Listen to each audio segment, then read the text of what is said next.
मीरपुर गांव में बुद्धू रहता था। बुद्धू के वालिदैन नहीं हैं। बुद्धू के अंदर कोई चालाकी न होने की वजह से सब उसको बुद्धू ही कहते हैं। बुद्धू गांव के बाहर रेलवे स्टेशन पर चाय की एक दुकान पर काम करता है। बुद्धू सुबह उठा और चाय की दुकान पर सफाई करने लगा। तभी दुकान के मालिक हरिचंद वहाँ पर तशरीफ लाए। अरे बुद्धू, नागेंद्र नहीं आया? नहीं मालिक, अभी नहीं आया। राज दुकान के सामान का इंतजाम कैसे करें? वो खास चाय पत्ती तो वहीं मिलती है जहाँ से 3 रास्ते मिलते हैं और वो सिर्फ नागेंद्र ही ला सकता है। मालिक, उन रास्तों पे कोई और क्यों नहीं जा सकता? अरे तू बददिमाग है क्या?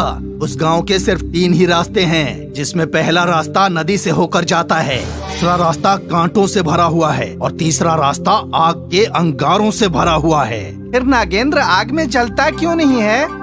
तू सच में बुद्धू ही है। अरे बेवकूफ, नागेंद्र पहले रास्ते से नदी पार करके जाता है, बाकी 2 रास्ते तो उसके बाप के औकात से बाहर हैं। अच्छा चल, मैं अब रुखसत होता हूँ। नागेंद्र आए तो मुझे बुला लेना।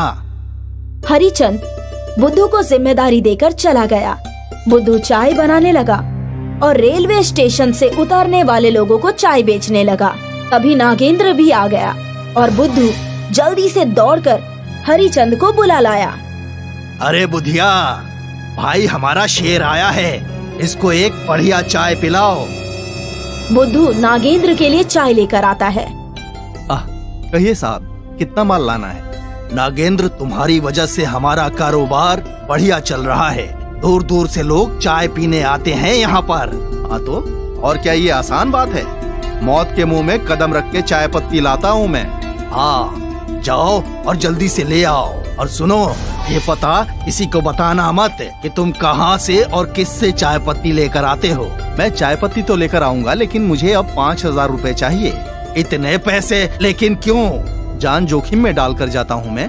लेकिन इतने पैसे तो मैं पूरे महीने में भी नहीं कमा पाता हूँ। देखो, अगर आपको अपना कारोबार चलाना है तो आपको पैसे तो देने होंगे, वरना मैं तो जा रहा हूँ। चाहे मेरा कारोबार चले या ना चले, लेकिन मैं इतने पैसे नहीं दे सकता, क्योंकि इससे तो मेरी लागत भी नहीं निकलेगी और मैं ही डूब जाऊंगा। ठीक है, जा रहा हूँ। बुद्धू भी वहाँ खड़े होकर उनकी सारी बातें सुन रहा है। मालिक, क्या मैं चाय पत्ती लेकर आ सकता हूँ? अरे तेरा दिमाग खराब हो गया है क्या? तूने एक कहावत नहीं सुनी क्या? जिसका काम उसी को साजे। तेरे बस का नहीं है ये, तू सिर्फ चाय बना। मैं एक बार कोशिश तो कर सकता हूँ। मैं पहले ही अपने कारोबार के फिक्र में परेशान हुआ पड़ा हूँ, क्योंकि उस चाय पत्ती के बिना मेरी दुकान नहीं चलने वाली। अब तू मेरा दिमाग और खराब मत कर। हरिचंद अपने मुस्तकबिल को लेकर परेशान हो गया और वहीं जमीन पर लेट गया। बुद्धू से अपनी मालिक की ये हालत देखी नहीं जा रही थी, क्योंकि बुद्धू ये जानता है कि उसका इस दुनिया में उसके मालिक के अलावा कोई सहारा नहीं है। मैं नाम से बुद्धू हूँ, लेकिन मैं उस जगह पर जाकर दिखाऊंगा। बुद्धू अपने मालिक को बताए बगैर उस गांव की तरफ चल दिया। कुछ दूर चलने के बाद उसको 3 रास्ते नजर आए। पहला रास्ता सीधा जा रहा था, जिस पर नदी है और बहुत पानी भरा है। दूसरा रास्ता दाईं तरफ से है और उस पर बहुत ज्यादा आग है। जब बुद्धू बाईं तरफ देखता है तो डर जाता है, क्योंकि उस तरफ आग के दहकते हुए अंगारे हैं।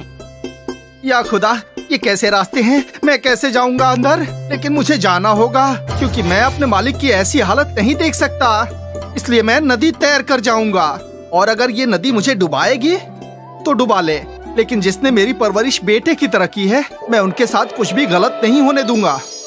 बुद्धू हाथ जोड़कर आंखें बंद करके डरते हुए नदी में कदम रखता है, लेकिन तभी बुद्धू को महसूस होता है कि जैसे नीचे कोई रास्ता है। बुद्धू ने आंखें खोलकर देखा तो उसके पैरों के नीचे रास्ता है। नदी के ऊपर एक रास्ता बन गया। बुद्धू ये देखकर खुशी से उछल गया और उसने बड़ी आसानी से नदी पार कर ली। जब बुद्धू चाय की पत्तियां लेकर वापस आया तो वो रास्ता बोल पड़ा। बुद्धू, तुम कल भी आओगे ना? कौन है यहाँ?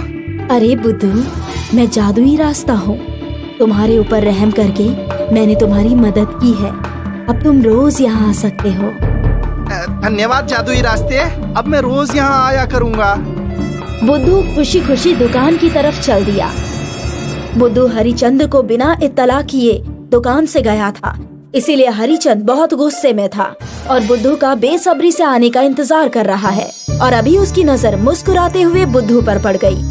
बुद्धू को मुस्कुराता हुआ देखकर हरिचंद के गुस्से में उबाल आ गया। उसने एक डंडा उठाया और बुद्धू को पीटना शुरू कर दिया। कहाँ गया था? मैं जादुई रास्ते से आपके लिए चाय पत्ती लाने गया था। बुद्धू ने चाय की पत्तियां हरिचंद के हवाले कर दी। ये देखकर हरिचंद को बहुत हैरानी हुई और बहुत रोना भी आ गया। उसने बुद्धू को गले लगा लिया और अपना बेटा मान लिया। ज्यादा पैसों के लालच में नागेंद्र ने खुद अपने पेट पर लात मार ली थी, इसलिए अब उसने बुद्धू पर नजर रखनी शुरू कर दी और एक दिन बुद्धू को जादुई रास्ते के पास रोक लिया। अरे बुद्धू रुको, तुम इसमें डूबकर मर जाओगे। नहीं नहीं भाई, मैं इसमें नहीं डूबूंगा, ये एक जादुई रास्ता है। बुद्धू ने अपने भोलेपन में सारी बात उसे बता दी। अच्छा बेटा, तुम तो बड़े खिलाड़ी निकले, तुम्हारा कुछ न कुछ करना होगा। नागेंद्र ने बुद्धू को एक पेड़ से बांध दिया। अरे भैया क्या कर रहे हो? अब तू यहीं मर, कोई जंगली जानवर आएगा और तुझे खा जाएगा। नागेंद्र ने जैसे ही नदी में कदम रखा, नदी ने उसे अपनी तरफ खींच लिया और तीनों रास्ते आपस में मिल गए। अब नागेंद्र आग में जलता रहा और पानी में भी डूबता रहा। कुछ देर तड़पने के बाद उसकी मौत हो गई और रास्तों से आवाज आई, हम तीनों जादुई रास्ते सिर्फ भोले भाले मासूम लोगों पर ही रहम करते, जो भी हमारा चालाकी से नाजायज फायदा उठाता है, हम उसका यही हाल करते हैं। आओ बुद्धू, चाय की पत्ती ले जाओ और ये 2 मटके भी उठा लो। बुद्धू हीरे जवाहरात से भरे 2 मटके लेकर दुकान पर पहुंचा और हरिचंद ने 1 महीने में ही एक बड़ा होटल खोल लिया, जिसमें वो चाय उसकी ब्रांड बन गई और बुद्धू का निकाह हो गया। बुद्धू अभी भी उन जादुई रास्तों की मदद से चाय की पत्तियां लेकर आता है, जिसकी वजह से दूर दूर तक उसकी मकबूलियत फैल गई। मीरपुर गांव में बुद्धू रहता था। बुद्धू के वालिदैन नहीं हैं। बुद्धू के अंदर कोई चालाकी न होने की वजह से सब उसको बुद्धू ही कहते हैं। बुद्धू गांव के बाहर रेलवे स्टेशन पर चाय की एक दुकान पर काम करता है। बुद्धू सुबह उठा और चाय की दुकान पर सफाई करने लगा। तभी दुकान के मालिक हरिचंद वहां पर तशरीफ लाए। अरे बुद्धू, नागेंद्र नहीं आया? नहीं मालिक, अभी नहीं आया। राज दुकान के सामान का इंतजाम कैसे करें? वो खास चाय पत्ती तो वहीं मिलती है जहाँ से 3 रास्ते मिलते हैं और वो सिर्फ नागेंद्र ही ला सकता है। मालिक, उन रास्तों पे कोई और क्यों नहीं जा सकता? अरे तू बददिमाग है क्या? उस गांव के सिर्फ 3 ही रास्ते हैं, जिसमें पहला रास्ता नदी से होकर जाता है, दूसरा रास्ता कांटों से भरा हुआ है और तीसरा रास्ता आग के अंगारों से भरा हुआ है। फिर नागेंद्र आग में जलता क्यों नहीं है? तू सच में बुद्धू ही है। अरे बेवकूफ, नागेंद्र पहले रास्ते से नदी पार करके जाता है, बाकी 2 रास्ते तो उसके बाप के औकात से बाहर हैं। अच्छा चल, मैं अब रुखसत होता हूँ, नागेंद्र आए तो मुझे बुला लेना। हरिचंद बुद्धू को जिम्मेदारी देकर चला गया। बुद्धू चाय बनाने लगा और रेलवे स्टेशन से उतरने वाले लोगों को चाय बेचने लगा। तभी नागेंद्र भी आ गया और बुद्धू जल्दी से दौड़कर हरिचंद को बुला लाया। अरे बुधिया भाई, हमारा शेर आया है, इसको एक बढ़िया चाय पिलाओ। बुद्धू नागेंद्र के लिए चाय लेकर आता है। कहिए साहब, कितना माल लाना है? नागेंद्र, तुम्हारी वजह से हमारा कारोबार बढ़िया चल रहा है। दूर दूर से लोग चाय पीने आते हैं यहाँ पर। हाँ तो और क्या ये आसान बात है? मौत के मुंह में कदम रख के चाय पत्ती लाता हूँ मैं। हाँ, जाओ और जल्दी से ले आओ। और सुनो, ये पता किसी को बताना मत कि तुम कहाँ से और किससे चाय पत्ती लेकर आते हो। मैं चाय पत्ती तो लेकर आऊंगा, लेकिन मुझे अब 5000 रुपए चाहिए। इतने पैसे? लेकिन क्यों? जान जोखिम में डालकर जाता हूँ मैं। लेकिन इतने पैसे तो मैं पूरे महीने में भी नहीं कमा पाता हूँ। देखो, अगर आपको अपना कारोबार चलाना है तो आपको पैसे तो देने होंगे, वरना मैं तो जा रहा हूँ। चाहे मेरा कारोबार चले या ना चले, लेकिन मैं इतने पैसे नहीं दे सकता, क्योंकि इससे तो मेरी लागत भी नहीं निकलेगी और मैं ही डूब जाऊंगा। ठीक है, जा रहा हूँ। बुद्धू भी वहाँ खड़े होकर उनकी सारी बातें सुन रहा है। मालिक, क्या मैं चाय पत्ती लेकर आ सकता हूँ? अरे तेरा दिमाग खराब हो गया है क्या? तूने एक कहावत नहीं सुनी क्या? जिसका काम उसी को साजे। तेरे बस का नहीं है ये, तू सिर्फ चाय बना। मैं एक बार कोशिश तो कर सकता हूँ। मैं पहले ही अपने कारोबार के फिक्र में परेशान हुआ पड़ा हूँ, क्योंकि उस चाय पत्ती के बिना मेरी दुकान नहीं चलने वाली। अब तू मेरा दिमाग और खराब मत कर। हरिचंद अपने मुस्तकबिल को लेकर परेशान हो गया और वहीं जमीन पर लेट गया। बुद्धू से अपनी मालिक की ये हालत देखी नहीं जा रही थी, क्योंकि बुद्धू ये जानता है कि उसका इस दुनिया में उसके मालिक के अलावा कोई सहारा नहीं है। मैं नाम से बुद्धू हूँ, लेकिन मैं उस जगह पर जाकर दिखाऊंगा। बुद्धू अपने मालिक को बताए बगैर उस गांव की तरफ चल दिया। कुछ दूर चलने के बाद उसको 3 रास्ते नजर आए।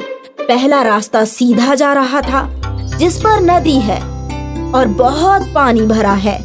दूसरा रास्ता दाईं तरफ से है और उस पर बहुत ज्यादा आग है।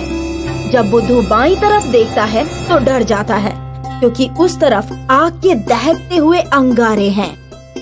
या खुदा, ये कैसे रास्ते हैं? मैं कैसे जाऊंगा अंदर? लेकिन मुझे जाना होगा, क्योंकि मैं अपने मालिक की ऐसी हालत नहीं देख सकता। इसलिए मैं नदी तैर कर जाऊंगा, और अगर ये नदी मुझे डुबाएगी तो डुबा ले, लेकिन जिसने मेरी परवरिश बेटे की तरह की है, मैं उनके साथ कुछ भी गलत नहीं होने दूंगा। बुद्धू हाथ जोड़कर आंखें बंद करके डरते हुए नदी में कदम रखता है, लेकिन तभी बुद्धू को महसूस होता है कि जैसे नीचे कोई रास्ता है। बुद्धू ने आंखें खोलकर देखा तो उसके पैरों के नीचे रास्ता है। नदी के ऊपर एक रास्ता बन गया। बुद्धू ये देखकर खुशी से उछल गया और उसने बड़ी आसानी से नदी पार कर ली। जब बुद्धू चाय की पत्तियां लेकर वापस आया तो वो रास्ता बोल पड़ा। बुद्धू, तुम कल भी आओगे ना? कौन है यहाँ? अरे बुद्धू, मैं जादुई रास्ता हूँ। तुम्हारे ऊपर रहम करके मैंने तुम्हारी मदद की है। अब तुम रोज यहाँ आ सकते हो। धन्यवाद जादुई रास्ते, अब मैं रोज यहाँ आया करूँगा। बुद्धू खुशी खुशी दुकान की तरफ चल दिया। बुद्धू हरिचंद को बिना इत्तला किए दुकान से गया था, इसीलिए हरिचंद बहुत गुस्से में था और बुद्धू का बेसब्री से आने का इंतजार कर रहा है। और अभी उसकी नजर मुस्कुराते हुए बुद्धू पर पड़ गई। बुद्धू को मुस्कुराता हुआ देखकर हरिचंद के गुस्से में उबाल आ गया। उसने एक डंडा उठाया और बुद्धू को पीटना शुरू कर दिया। कहाँ गया था? मैं जादुई रास्ते से आपके लिए चाय पत्ती लाने गया था। बुद्धू ने चाय की पत्तियां हरिचंद के हवाले कर दी। ये देखकर हरिचंद को बहुत हैरानी हुई और बहुत रोना भी आ गया। उसने बुद्धू को गले लगा लिया और अपना बेटा मान लिया। ज्यादा पैसों के लालच में नागेंद्र ने खुद अपने पेट पर लात मार ली थी, इसलिए अब उसने बुद्धू पर नजर रखनी शुरू कर दी और एक दिन बुद्धू को जादुई रास्ते के पास रोक लिया। अरे बुद्धू रुको, तुम इसमें डूबकर मर जाओगे। नहीं नहीं भाई, मैं इसमें नहीं डूबूंगा, ये एक जादुई रास्ता है। बुद्धू ने अपने भोलेपन में सारी बात उसे बता दी। अच्छा बेटा, तुम तो बड़े खिलाड़ी निकले, तुम्हारा कुछ न कुछ करना होगा। नागेंद्र ने बुद्धू को एक पेड़ से बांध दिया। अरे भैया, क्या कर रहे हो? अब तू यहीं मर, कोई जंगली जानवर आएगा और तुझे खा जाएगा। नागेंद्र ने जैसे ही नदी में कदम रखा, नदी ने उसे अपनी तरफ खींच लिया और तीनों रास्ते आपस में मिल गए। अब नागेंद्र आग में जलता रहा और पानी में भी डूबता रहा।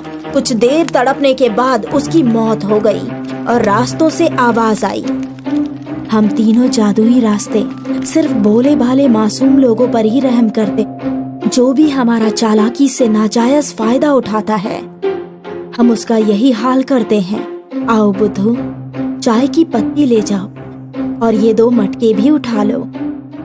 बुद्धू हीरे जवाहरात से भरे 2 मटके लेकर दुकान पर पहुंचा और हरिचंद ने 1 महीने में ही एक बड़ा होटल खोल लिया, जिसमें वो चाय उसकी ब्रांड बन गई और बुद्धू का निकाह हो गया। बुद्धू अभी भी उन जादुई रास्तों की मदद से चाय की पत्तियां लेकर आता है, जिसकी वजह से दूर दूर तक उसकी मकबूलियत फैल गई।